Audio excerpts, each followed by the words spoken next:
guys, for today's video, gagawa tayo ng calamansi juice with snowbird since nagkaubusan na ng gamot sa drugstore. So, gagawa tayo ng DIY na gamot. So, ito yun.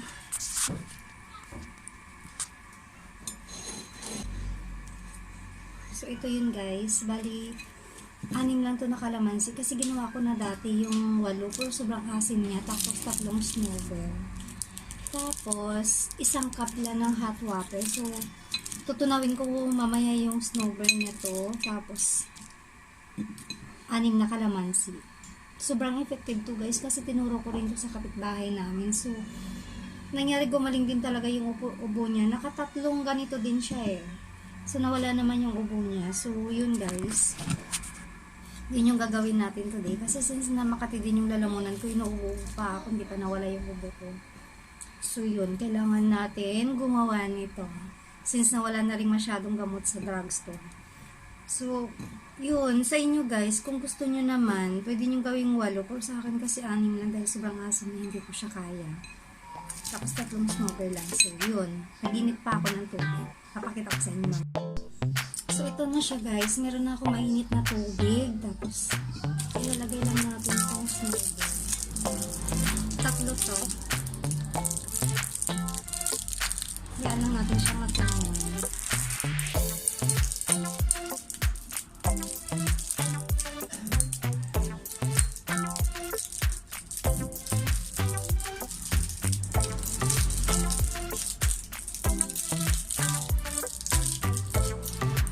Natutunaw na siya eh.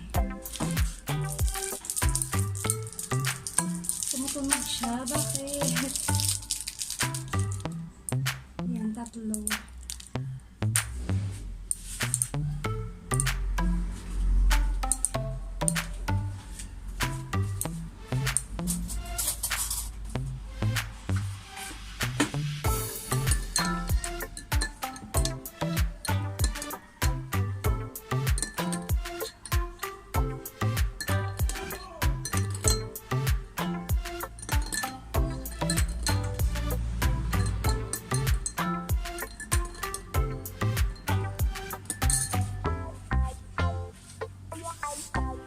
Tumutunog kanina yung snowbird.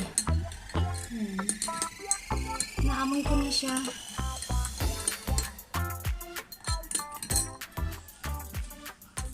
Yan lang natin siyang natunaw. Ayan, natutunaw na siya.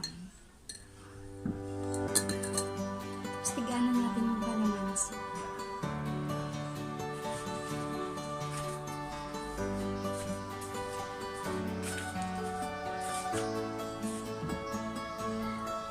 Anim na calamansi.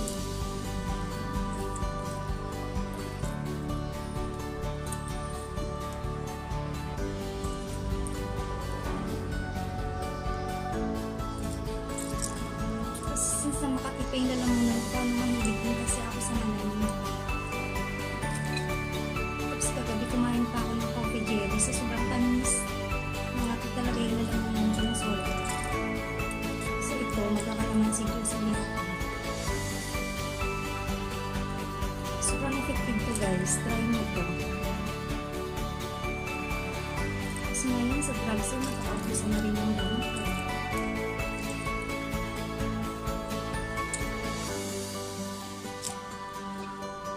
So ito na yung pakain.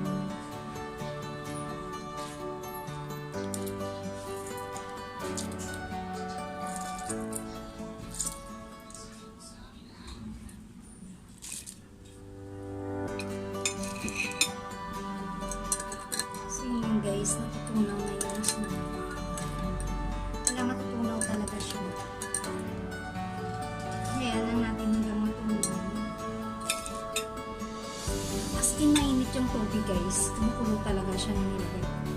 Tumutunog pa nga yung snowbird kanina. Akala ko yung baso na mababasa. So yan. Pwede nyo siyang lagyan ng konting sugar. Depende sa inyo. Kunti lang. Asim ko yun.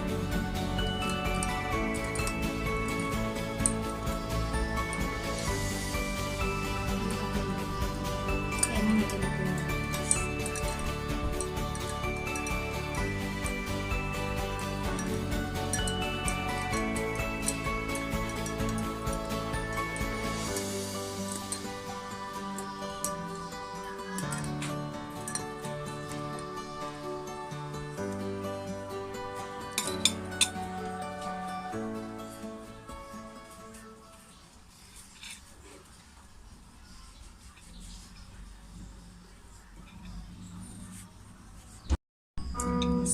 guys, ito na siya. So, since natunaw na, pwede na natin siya inumin.